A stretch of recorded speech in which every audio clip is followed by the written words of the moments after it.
Ahí estamos. Bueno, como les decía, este caso de la desviación estándar de una población desconocida y una muestra pequeña tiene relación específicamente cuando el estudio se hace con grupos pequeños, es decir, grupos menores a 30. Cuando nosotros estamos trabajando con la distribución normal, pues hacemos referencia, o en este caso indicamos que la tendencia es normal cuando la muestra, en este caso, eh, tiene un valor mínimo de 30 y así sucesivamente hacia arriba, ¿verdad? O en este caso mayores. Pero se da el problema que hay muestras muy pequeñas en su momento, muestras en este caso de 10, 15, es decir, menores a 30. Entonces ahí ya no se puede establecer específicamente que la distribución es directamente normal. Entonces ya se hace uso de otro modelo de distribución continua, en este caso la T de student. Este es otro modelo de probabilidades también, ¿verdad? Que trabaja de una manera muy similar al de la normal. Y vamos a ir viendo las comparativas y la forma de trabajo específicamente de esta. Eso es lo que les mencionaba. La distribución en este caso de la población seguía en este caso una distribución normal a los ejemplos anteriores, ¿verdad? A los ejemplos de las clases anteriores específicamente.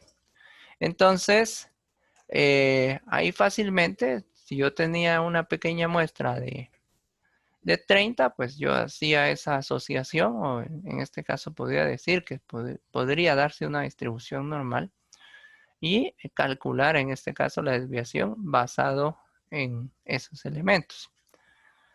Ahora, también en su momento, de acuerdo a los problemas, podemos encontrar el hecho de que la población total como tal es desconocida, pero en base al número de observaciones y la desviación de la muestra, yo puedo obtener la desviación de la población como tal, aplicando la fórmula, en este caso, de intervalos de confianza aplicados a la distribución normal.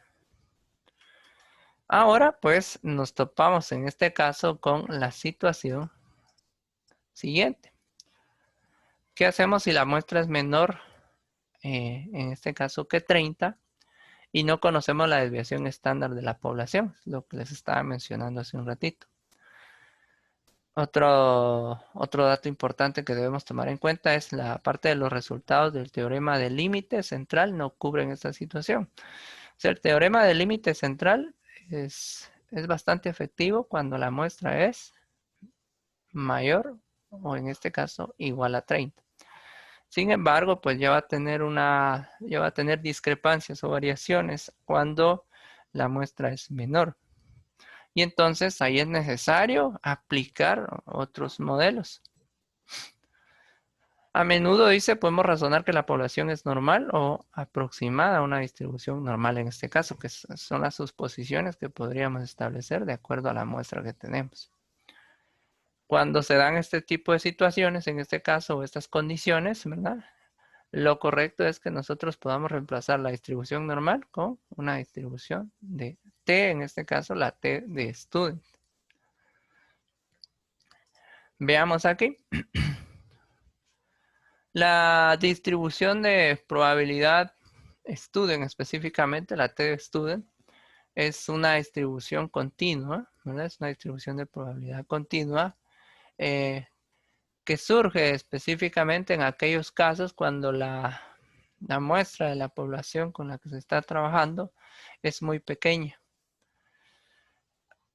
El trabajo que tiene la distribución T de student pues es muy similar al trabajo que se tiene con la distribución normal, entonces no hay mayor problema ahí. Y va a llegar un punto en el que, por ejemplo, la distribución de student llegue a parecerse, en este caso, los resultados de la distribución normal cuando la muestra en sí cambie su tamaño y se acerque a la cantidad mínima necesaria. Ya vamos a ver una comparativa donde podemos ver en este caso los dos gráficos, tanto de la distribución de la t-student como la distribución normal y algunas características específicas que tiene esta.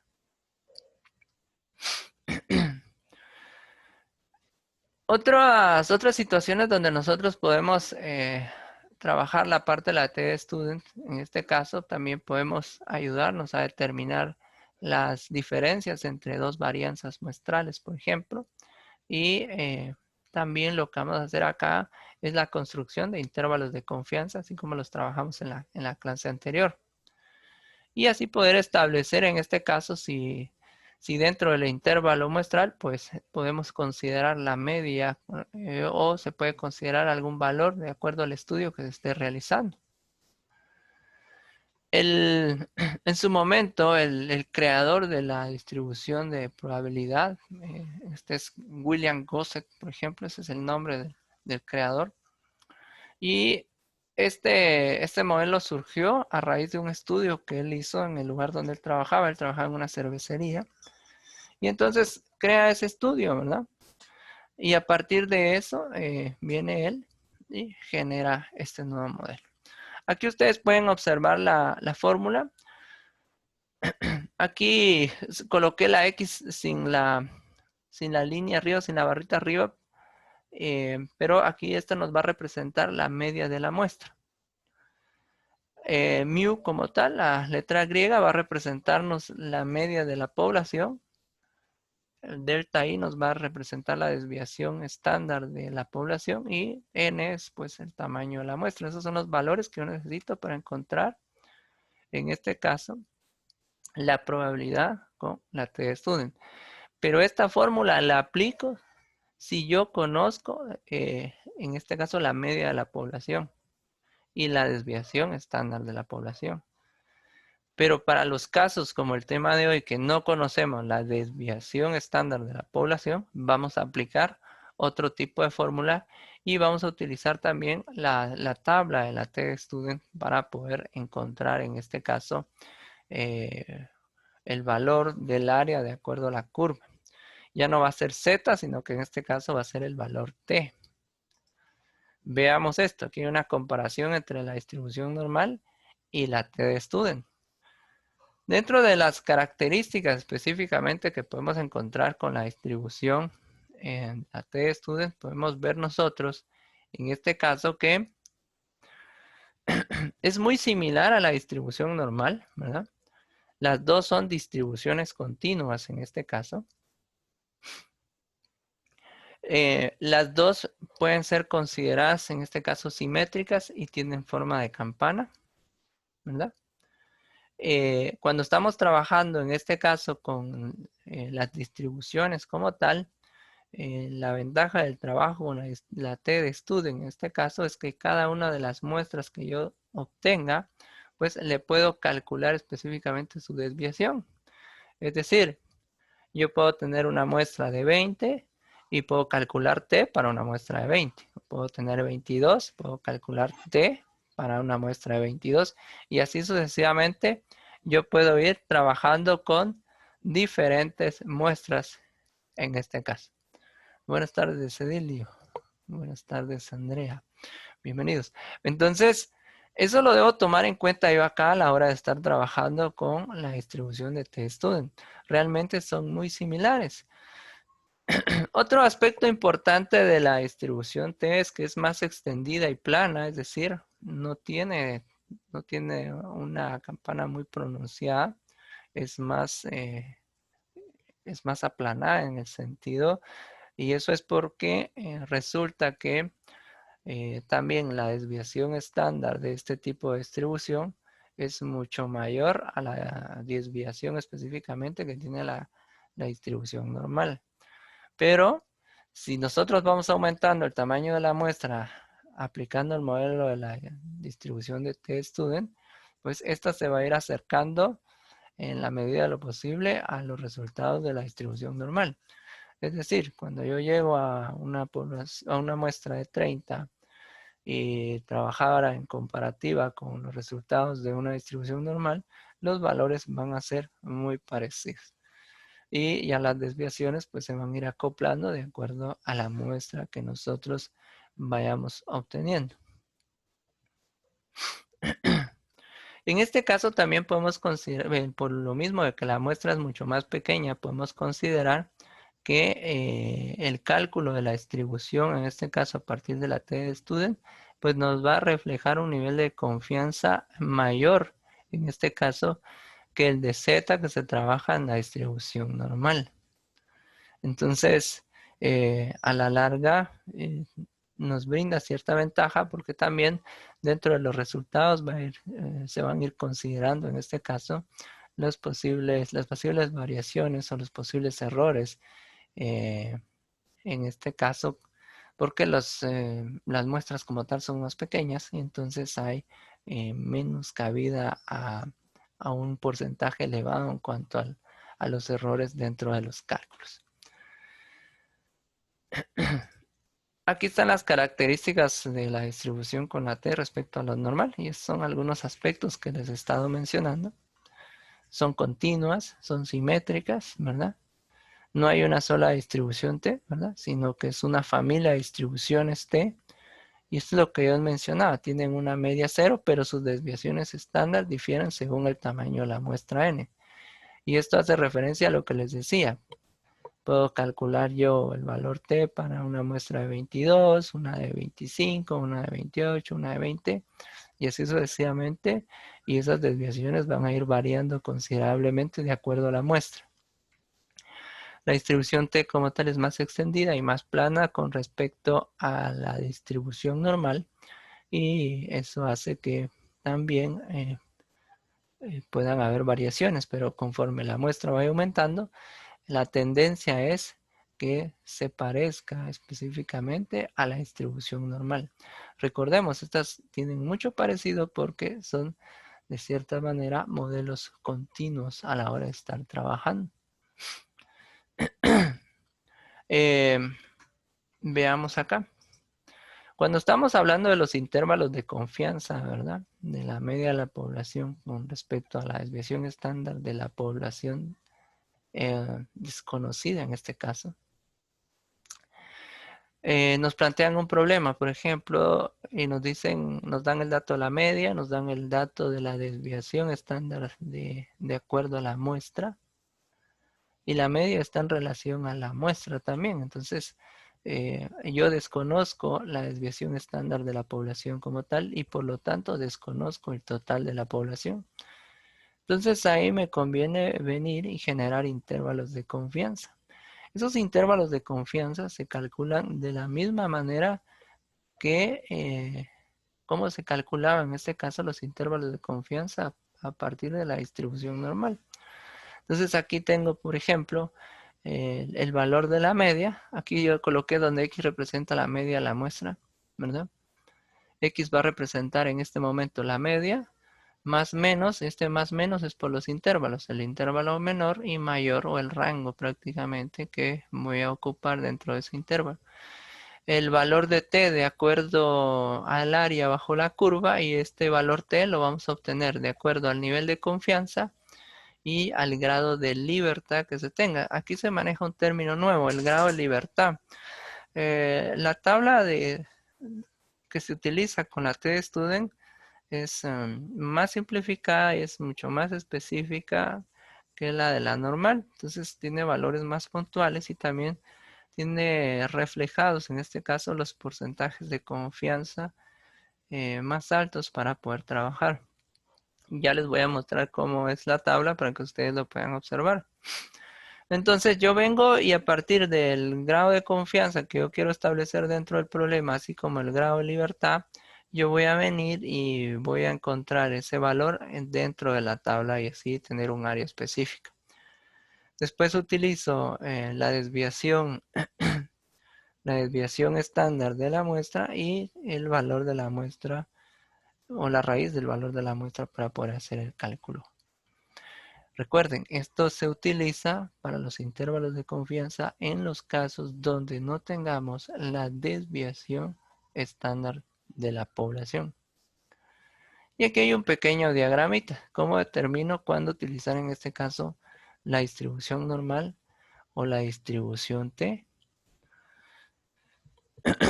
Me tengo que hacer la pregunta si mi población en este caso es normal. Y normalmente, valga la redundancia, nosotros debemos suponer, ¿verdad?, que nuestra población o el trabajo o el problema que nos están planteando tiene un tipo de distribución normal.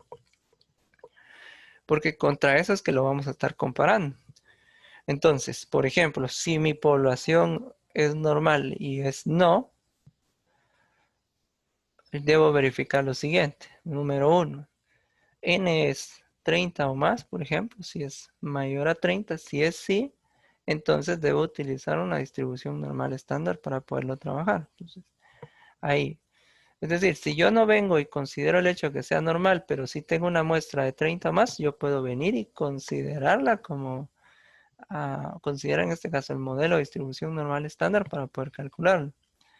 Pero si es inferior, ¿verdad? Si es inferior en este caso, tengo dos opciones para poder trabajarlo, tanto la distribución T o utilizar pruebas no paramétricas. Más adelante voy a estarles hablando de las pruebas no paramétricas donde las muestras sean menores a 30. ¿Qué pasa si la población en este caso es considerada como normal? O sea, directamente vienen y nos plantean el problema que es normal, por ejemplo. O cuando yo estuve haciendo el estudio, pues pude darme cuenta, de acuerdo al gráfico generado, que en este caso la concordancia del modelo como tal era de tipo normal. Y si recuerdan ustedes, ya hicimos ejercicios en este caso de normalización, ya hicimos ejercicios donde podíamos definir qué modelos se apegaban más de acuerdo a los datos que íbamos generando. En este caso eran aleatorios. Pero si se hace una investigación y a partir de esos datos se ingresan al sistema y este nos devuelve específicamente que se puede utilizar una distribución normal, entonces yo empiezo de ahí. ¿La población es normal? Sí. Bueno, se conoce la desviación estándar de la población. Y aquí hay otro dato importante. Si yo conozco la desviación estándar de la población o yo logré hacer el cálculo de la desviación estándar de la población, pues simplemente me voy al lado del sí, utilizo la distribución normal. Pero también tengo el caso en donde no la conozco, entonces simplemente el hecho de que sea una muestra menor a 30 y donde yo no desconozco en este caso la desviación de la población, vengo yo y utilizo la distribución T. Entonces son los casos donde yo puedo ver reflejado el uso tanto de la normal o la distribución normal en este caso y la distribución T. Entonces fácilmente podemos nosotros en este caso definir qué uso le puedo dar. En su momento hay como temas muy específicos donde es utilizada cada una de las distribuciones. Por ejemplo, la distribución T está muy asociada a evaluaciones de acuerdo a tests psicológicos o psicométricos, por ejemplo. En una empresa pues puede servir para evaluar a los empleados, pues, en cuanto a rendimiento, por ejemplo. Y así sucesivamente, o para optimizar algún tipo de recurso donde las muestras no sean demasiado elevadas, podemos ir hablando de algunas aplicaciones como esas. Bueno, veamos. Vamos a resolver este ejemplo. Este ejemplo aquí se los traté de detallar lo más posible para que ustedes pudieran entender. Y de ahí les voy a ir explicando también cómo irlo trabajando con Minitab. Dice un fabricante de llantas quiere investigar la duración de sus productos. Una muestra de 10 llantas que se usaron para recorrer 50,000 millas reveló una media de la muestra de 0.32 pulgadas de cuerda restante con una desviación estándar de 0.09 pulgadas. Fíjense, pues, esos datos que me están dando ahí están en relación a la muestra específicamente. 0.32 pulgadas de cuerda restante y la desviación es de 0.09 pulgadas. Pero otro dato importante que debemos tomar en consideración ahí es la muestra es demasiado pequeña, son 10. Bueno, dice o nos solicitan ahí que elaboremos un intervalo de confianza del 95%. La tabla T de Student, de hecho, pues trae diferentes intervalos, 95, 99, 90, 80, 88, así sucesivamente. Ya trae definidos los intervalos más altos para poder trabajar con ellos Y también traen, la tabla completa trae un grado de libertad hasta 70. Ese grado de libertad es la variación que puede existir, ¿verdad? En este caso con respecto a los resultados, es la variación. Ahora, nos piden que elaboremos un intervalo de confianza del 95%, ¿verdad? Para la media de la población. Y nos hacen otra pregunta. ¿Sería razonable que el fabricante llegara a la conclusión de que después de 50.000 millas la cantidad media poblacional, en este caso de cuerda, restante sea de 0.30 pulgadas? Entonces, ¿qué debemos evaluar ahí? Simplemente si nosotros hacemos el cálculo y sacamos los intervalos de confianza, verificamos si dentro de esos intervalos de confianza entra el 0.30.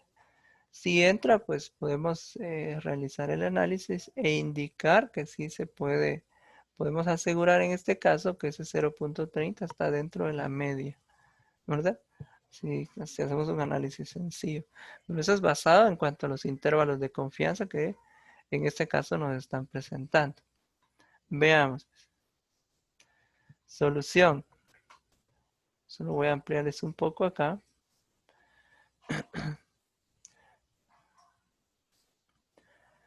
Debemos suponer en este caso que la población o la distribución de la población es normal, aunque nuestra muestra sea 10. Recuerden que la población no la conocemos.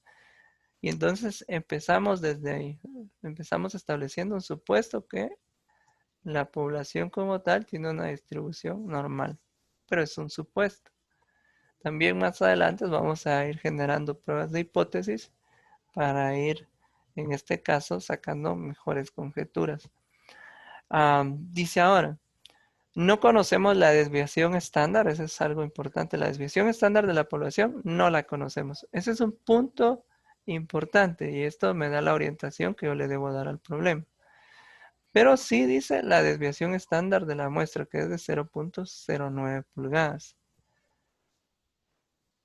Después dice, la muestra que debemos utilizar es 10, en este caso 10. Ahora, ya tenemos dos datos importantes que nos indican a nosotros que debemos utilizar el modelo de distribución continua T. Ahora, otro aspecto. Como la cantidad de la muestra es menor a 30, dice, debemos utilizar la fórmula de intervalos de confianza para la media de la población cuando la desviación de la población es desconocida. En este caso, utilizamos esta fórmula, que es en el modelo para intervalos de confianza T. Recordando que X es, en este caso para nosotros va a representar la media de la muestra. Tenemos que encontrar T, la desviación de la muestra ya la tenemos y el N, que es el valor de la muestra también.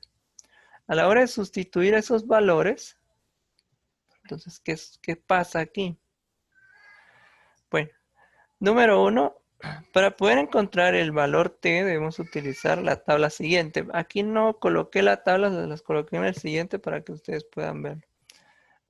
También les coloqué dentro de la presentación una imagen de la tabla completa, pero ya cuando les comparta el archivo ustedes pueden ampliarla y pueden observar en este caso la tabla completa.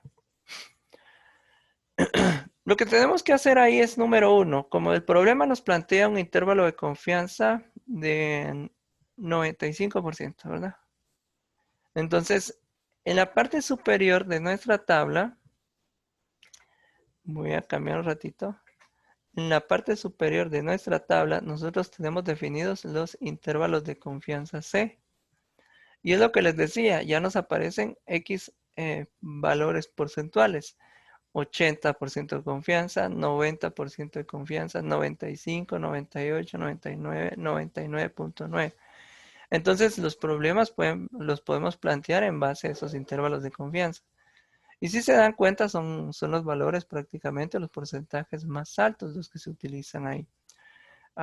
Cuando se trabajaba la parte del cálculo de los intervalos de confianza a raíz de la distribución normal, se tenía la posibilidad de calcular intervalos de confianza para 70, 75, 80, 85, 88. O sea, podemos calcular cualquiera de ellos.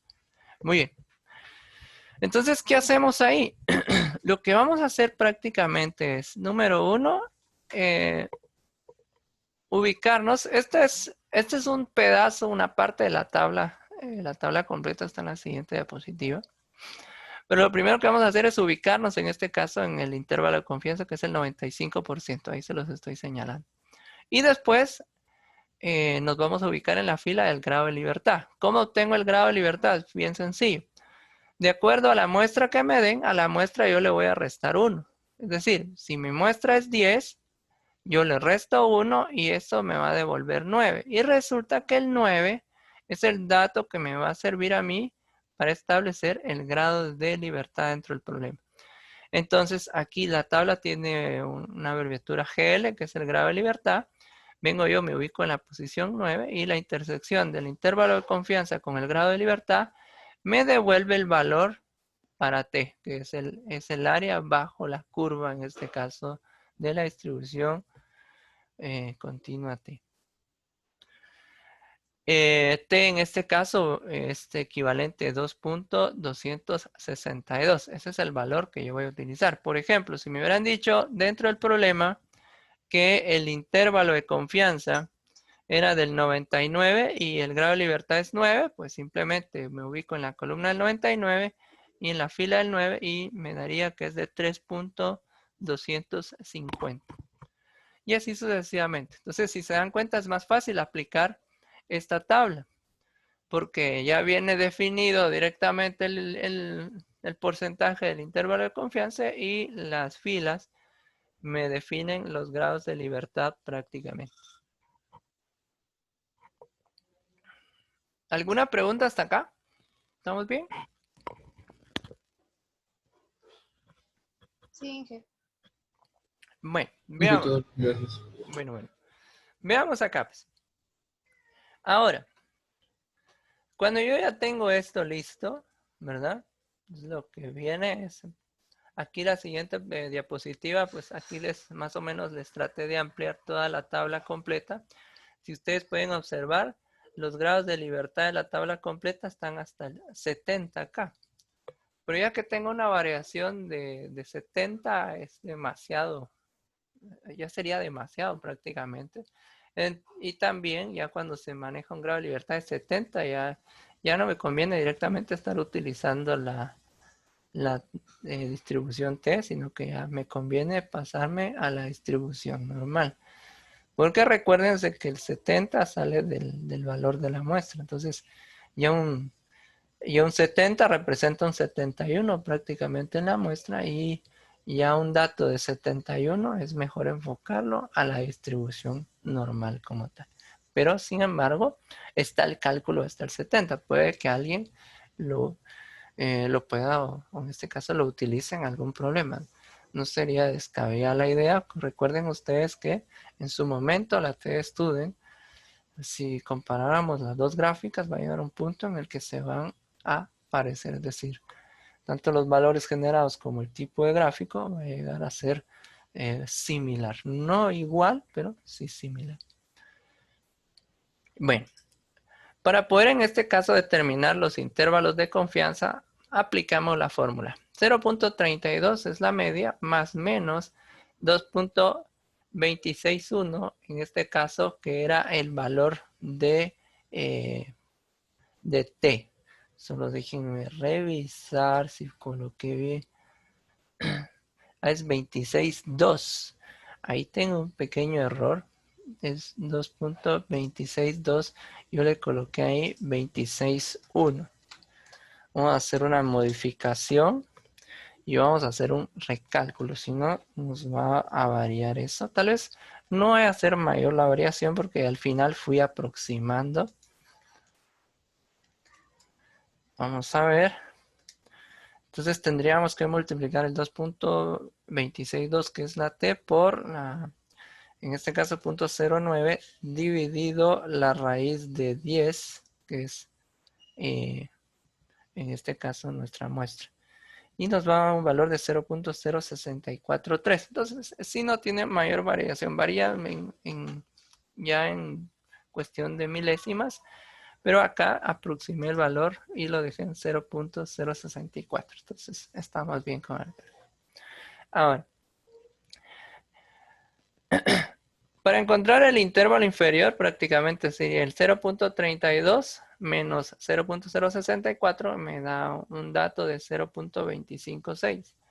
Y el intervalo superior, en este caso, sería el 0.32 más el 0.064 y me devuelve un 0.384. Eso es mi intervalo de confianza. Entonces, si se dan cuenta, la media 0.32 sí está dentro del intervalo de confianza. Quiere decir que ese dato, ese cálculo que se estableció es correcto.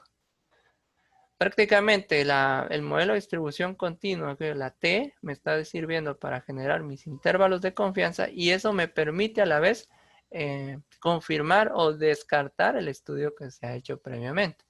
Entonces, podremos decir que ese 0.32 que les dio a ellos en su estudio como media de la muestra, entra dentro del rango. Entonces, estaría bien. Ahora, ¿cómo interpretamos el resultado? Aquí les coloqué una pequeña descripción para interpretar ese resultado como tal. Es razonable entonces llegar a la conclusión de que la media de la población está en este intervalo, es lo que les estaba mencionando. El fabricante puede estar seguro de que la profundidad media de las cuerdas es entre 0.256 y 0.384 pulgadas, debido a que el valor de 0.30 se encuentra en este intervalo. ¿Se recuerdan que ahí les planteaban la pregunta?